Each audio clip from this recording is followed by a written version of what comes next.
பிதாகுமாரன் பரிசுத்தாவின் நாமம் நம் அனைவரையும் ஆசீர்வதிப்பதாக. இன்று ஒரு வசனத்தை நாம் படிப்போம். 2 தெசலோனிக்கேயர் 2ஆம் அதிகாரம் 10வது வசனம். கெட்டு போகிறவர்களுக்குள்ளே அநீதியினால் உண்டாகும் சகலவித வஞ்சகத்தோடு இருக்கும், ரட்சிக்கப்படத்தக்கதாய் சத்தியத்தின் மேலுள்ள அன்பை அவர்கள் அங்கீகரிக்காமல் போனபடியினாலே அப்படி நடக்கும். எப்படி நடக்கும்?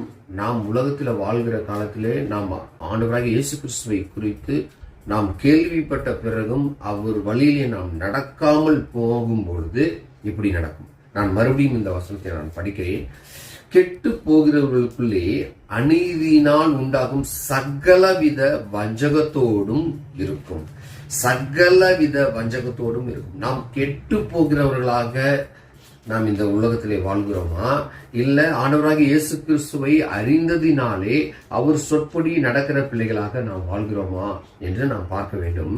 நாம் கெட்டு போகவே நான் போகிறேன். ஒரு பிள்ளைகள் வளர்க்கும் பொழுது, இல்ல அவர்கள் பெற்றோர்கள் அவர்களை வளர்க்கும் பொழுது இந்த பிள்ளைகள் நாசமாகவே போகும் என்று சொல்லி அவர்களை வளர்ப்பார்களா, இல்லை இந்த பிள்ளைகள் வளர்ந்து நல்வழி படுவார்கள், இவர்கள் கனி தருகிற ஒரு பிள்ளைகளாக இருப்பார்கள் என்று பார்க்க வேண்டும். ஆனா இந்த இடத்துல பிசாசானவன் எப்படி நம்மை வஞ்சிக்கிறான், அவன் எப்படி நம்மளை திட்டமிட்டு இந்த உலகத்தின் பிள்ளைகளாய் வாழ வைக்கிறான் என்பதற்குண்டான ஒரு எடுத்துக்காட்டான வசனமாக இது பார்க்கப்படுகிறது. கெட்டு போகிறவர்களுக்குள்ளே அநீதியினால் உண்டாகும் சகலவித வஞ்சகத்தோடும் இருக்கும், அன்பை அவர்கள் அங்கீகரிக்காமல் போனபடியினாலே அப்படி நடக்கும். நாம் ரட்சிக்கப்பட்டிருக்கிறோம். நாம் ரட்சிக்கப்பட்டு இந்த உலகத்தில் வாழ்ந்து கொண்டிருக்கும் பொழுது நாம் அந்த ரட்சிப்பை உணராதவர்களாய், இந்த தினந்தோறும் நாம் அந்த ரட்சிப்பு பாதையிலே நடக்காதவர்களாய் நாம் வாழும் பொழுது கெட்டு போகிறவர்களாய், அநீதி உள்ளவர்களாய் நாம் ஒரு வாழ்க்கை, பிசாசனவன் நம்மை வஞ்சிக்கிறவனாக இருக்கிறான். அதுக்கு 4ஆம் வசனத்தை நாம் பார்ப்போம். அவன் எதிர்த்து நிற்கிறவனாயும், தேவன் எனப்படுவது எதுவோ, ஆராதிக்கப்படுகிறது எதுவோ அவை எல்லாவற்றிற்கும் மேலாகவும் தன்னை உயர்த்துகிறவனாகவும், தேவனுடைய ஆலயத்தில் தேவன் போல உட்கார்ந்து தன்னைத்தானே தேவன் என்று காண்பிக்கிறவனாகவும் இருப்பான். இந்த உலகத்திலே நாம் வாழும் பொழுது நமக்கு அந்த பெருமை வரும் பொழுது நாம் அவனாகவே நாம் மாறிவிடுகிறோம். அந்த உலகத்துல பெருமை, அந்த அசட்டை, நாம் ரட்சிக்கப்பட்ட பொழுதும் அந்த தாழ்மை நமக்கு இல்லாத பொழுது நாம் என்ன ஆயிடுவோம்? தாழ்மை இல்லாத பொழுது நம்ம என்ன ஆயிடுவோம்? இங்க பாருங்க, தாழ்மை இல்லாத போது நம்ம என்ன ஆயிடுவோம்? அவனாகவே மாறிடுவோம். அவன் யாருன்னா அவன் தான் அடிக்கப்பட்ட சாத்தான்.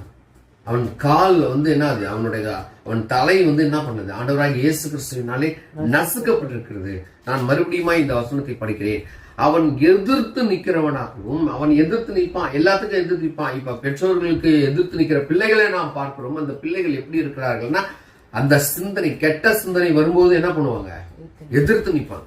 அவன் எதிர்த்து நிற்கிறானாகவும், ஆராதிக்கப்படுவது எதுவோ அவை எல்லாவற்றிற்கும் மேலாக தன்னை உயர்த்துகிறவனாகவும், நம்ம ஆண்டவராகிய இயேசு கிறிஸ்துவை, தேவனை, கர்த்தாவை நாம் உயர்த்தி பிடிப்போம். அவரையே நாம் ஆராதிக்கிற நிலையை நாம் வாழும் பொழுது நாம என்ன பண்ணுவோம்னா, அதெல்லாம் விட்டுட்டு அவரை விட பெரியவர், இந்த ஜோக்கு சொல்லுவாங்க, நான் யார் தெரியுமா, நான் அவரை விட பெரிய ஆள் அப்படின்லாம் பேசுவாங்க இல்லையா?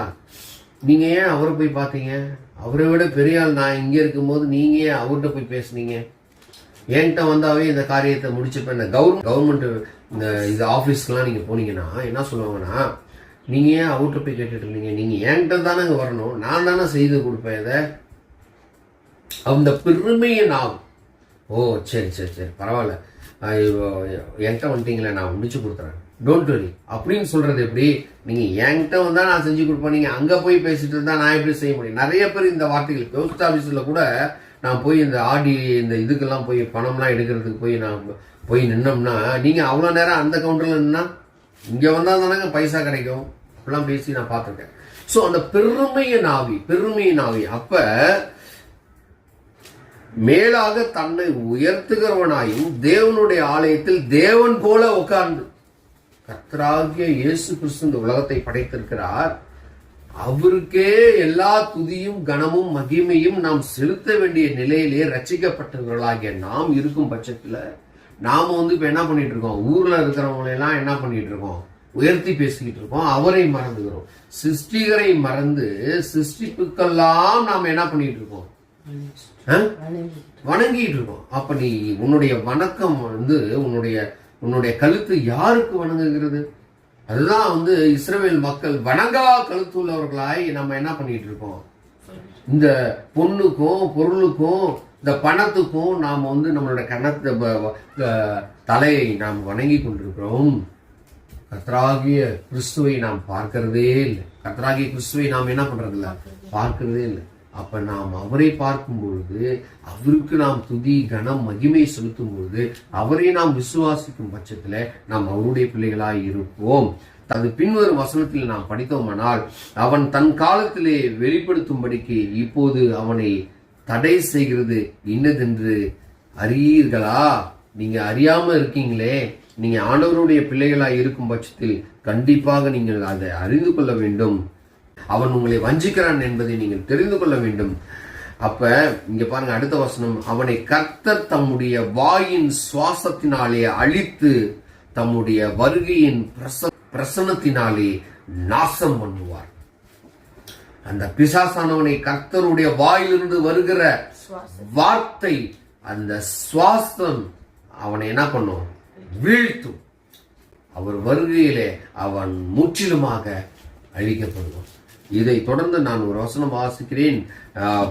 பழைய ஏற்பாட்டில் ஏசாயா புஸ்தகத்திலே 14ஆம் அதிகாரம்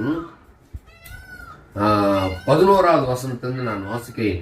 உன் ஆடம்பரம் உன் வாத்தியங்களின் முழக்கமும் பாதாளத்தில் தள்ளுன்று போயிற்று. புழுக்களே உன் படுக்கை, பூச்சிகளே உன் போர்வை. பா, எவ்வளவு ஒரு கடுமையான வார்த்தை. யாருக்கு இந்த தண்டனை கிடைக்கும்? யார் ஆண்டவருக்கு எதிராய் செயல்படுகிறார்களோ, யார் ஆண்டவருக்கு எதிராய் பேசுகிறார்களோ, ரட்சிக்கப்பட்டும் ஆண்டவர் சொல்படி நடக்காதவர்களுக்கு இந்த போர்வை வந்து போத்திட்டு இருக்கும்போது சுகமா இருக்குமா? குளிரும் போது போர்வை போத்திட்டு இருக்கும்போது சுகமா இருக்குமா? இல்ல அது வந்து எரிச்சலை ஊட்டுமா? நல்லா வெயில் அடிக்கும் போது நம்மளால போத்திட்டு நம்மளால தூங்க முடியுமா? அந்த போர்வை ஒரு சுகமான ஒரு தூக்கத்தை நமக்கு கொடுக்குமா? அது ஒரு என்னத்தை கொடுக்கும்? அது வேர்வையை தான் கொடுக்கும். நல்லா தூங்க முடியாது. அப்போ சுகம் உனக்கு வரணும்னா சுவாசம், அந்த காற்று, குளிர்ந்த காற்று, அந்த குளிர்ந்த காற்றுல தான் நம்மளால தூங்க முடியும். அதான் ஆண்டவருடைய வாயின் வார்த்தைகள் குளிர்ந்ததாய் நம்மை வந்து சமாதானத்தை தருகிறதாய், நமக்கு சந்தோஷத்தை தருகிறதாய், அந்த குளிர்ந்த காற்று, அந்த மெல்லிய வார்த்தை, அந்த மெல்லிய சத்தம் நமக்கு ஆசீர்வாதத்தை கொடுக்கக்கூடியதாய், உலக பிரகாரமான ஆசீர்வாதத்தை கொடுக்கக்கூடியதாய் நமக்கு இருக்கும். அதுதான் உன் ஆடம்பரம் உன் வாத்தியங்களின் முழக்கமும் பாதாளத்தில் தள்ளுன்று போயிற்று.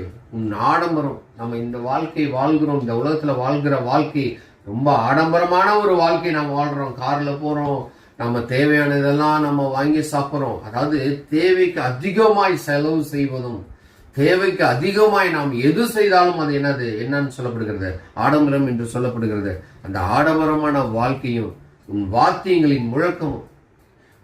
ஒரு ராஜா வராருன்னா என்ன நம்ம முழங்குவோம்? பேசுங்க. ராஜா வராருன்னா என்ன முழங்குவோம்? வாத்தியங்கள்லாம் முழங்குவோம். எல்லாமே என்ன ஆயிடுமா? வேஸ்ட் ஆயிடும். உன் ஆடம்பரம் உன் வாத்தியங்கள் முழக்கமும் பாதாளத்தில் தள்ளுண்டு போயிற்று. பாதாளத்துல தள்ளுண்டு போயிற்று. புழுக்களே உன் படுக்கை, பூச்சிகளே உன் போர்வை. அப்ப என்னுடைய பெருமை என்னை எதுக்கு போய் கொண்டு போய் தள்ளுது?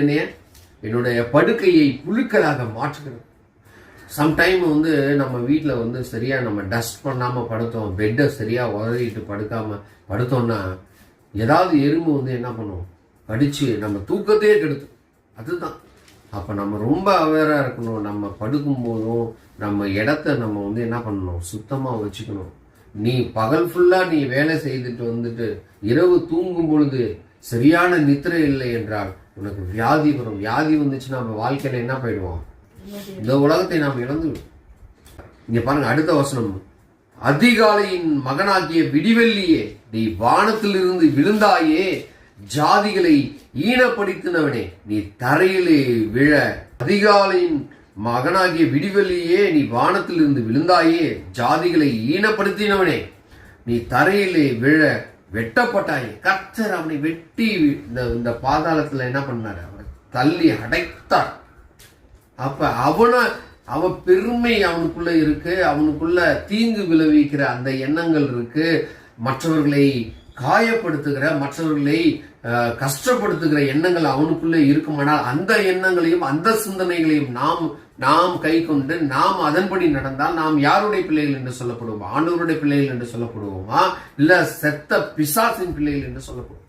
அப்ப பிசாசின் ஆவி நமக்குள்ள வராதபடி நாம் என்ன பண்ணணும்? எச்சரிக்கையா இருக்கணும். நாம் கர்த்தருடைய பிள்ளைகளாய் இருக்க வேண்டும். நாம் ரட்சிக்கப்பட்டிருக்கிறோம் என்றால் மற்றவர்களை பற்றி தவறாக பேசி, மற்றவர்களை பற்றி அவங்க அந்த இடத்துலயே இருக்க மாட்டாங்க. அவர்களை பத்தி ரொம்ப தப்பா பேசுறாங்க. சம்டைம் என்கிட்டலாம் மற்றவர்களை பத்தி குறையாக பேசுவார்கள். நான் சொன்ன தயவு செய்து அவர் அப்படி பேசாதீங்க, கொஞ்சம் வேற சாப்டருக்கு போங்கன்ற. நான் என்ன பண்ணுவேன்? வேற சாப்டருக்கு போயிடுங்க, இது வேண்டாம். தேவையில்லாத, நான் பைபிள்ல படிக்கிறோம், நம்ம வேதத்துல தேவையில்லாத சம்பாஷணை நல் ஒழுக்கத்தை கெடுக்கும். அப்ப தேவையில்லாத சம்பாஷணை நம்மளுக்கு தேவையே இல்லை.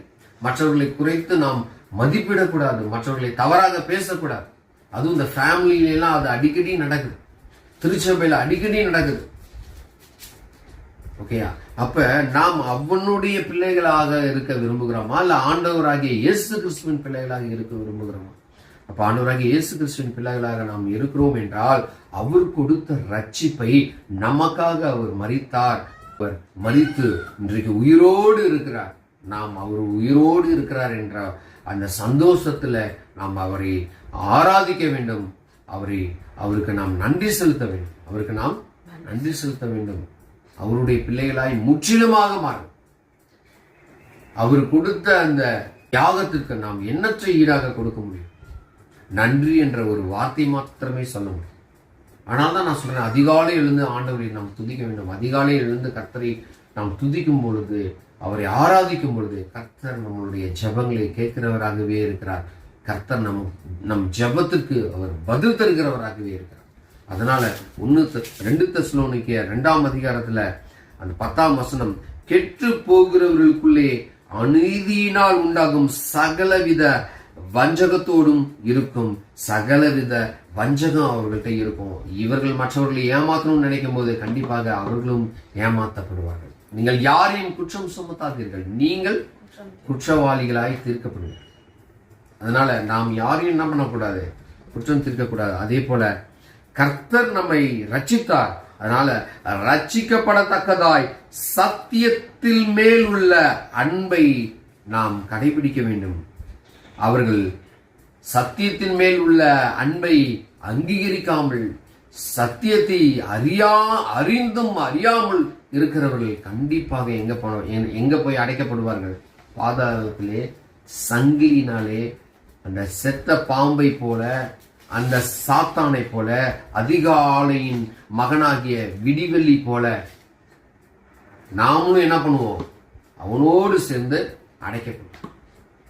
இப்ப ஒருத்தவன் தவறு செய்து கொண்டிருக்கிறான் என்றால் அவனோடு கூட இருந்த அவனுடைய நண்பர்களுக்கும் என்னது? அந்த தண்டனை. அப்படிதான் சட்டம் சொல்லுது. ஒருவன் தவறு செய்தால் அவனோடு கூட இருந்தவர்களுக்கு என்னது? அந்த தண்டனை. வேதம் சொல்லுகிறது, நீர் சத்தியத்தை அறிந்து கொண்டாயானால் உன் கூட இருக்கிறவர்களுக்கும் நீ சத்தியத்தை சொல்லு, அவர்களையும் உன்னோடு அழைத்து வா என்று சொல்கிறது. நாம் ஆண்டவருடைய பிள்ளைகளாகிய நாம் சத்தியத்தை அறிந்திருக்கிறோம். சத்தியம் நம்மளை விடுதலையாக்கும் என்று அறிந்திருக்கிறோம். ஆகவே ரட்சிப்பு பெற்ற நாம் ரட்சிப்புக்குள்ளாய் கடைசி மட்டும் நிலைத்திருக்க வேண்டுமானால் அவனுடைய சிந்தனை நமக்குள் வரக்கூடாது. அவனை நாம் இனம் கண்டு அவனை நாம் வெட்டி போட வேண்டும். ஆண்டவராகிய இயேசு கிறிஸ்து ஆல்ரெடி அவனை வெட்டிட்டார். ஓகேயா? ஒரு ஒயர்ல பவர் வந்துகிட்டே இருக்கும். அந்த ஒயர்ல நீங்க அதை கட் பண்ணிட்டீங்கன்னா அதுல என்ன இருக்காது? கனெக்டிவிட்டி இருக்காது, பவர் இருக்காது. நாம் ஆண்டவருடைய பிள்ளைகளாக இருக்கிறோம். அவருக்கும் நமக்கும் உண்டான அந்த கனெக்டிவிட்டி கரெக்டா இருந்துச்சுன்னா நம்மளுக்கு எந்த தொந்தரவும் இருக்காது. ஒருவேளை அது நடுவில் பிசாசு மூலியமாக அந்த கனெக்டிவிட்டி வெட்டப்பட்டுருச்சுன்னா நமக்கும் ஆண்டவருக்கும் உண்டான அந்த உறவு வெட்டப்படும் முழுமையான ஒரு உறவாக இருக்காது. நம் ஆண்டவருடைய பிள்ளைகளாய் கண்டிப்பாக இருக்குங்க.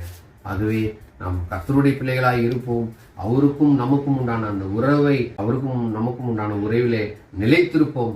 ஆண்டவராகிய இயேசு கிறிஸ்துவை நாம் பற்றிக்கொள்வோம். எப்போதும் அவருக்கு நன்றி சொல்கிற பிள்ளைகளாய் நாம் மாறுவோம். கர்த்தர் தாமே இந்த வசனங்களை நமக்கு ஆசீர்வதித்து கொடுப்பாராக. ஆமென்.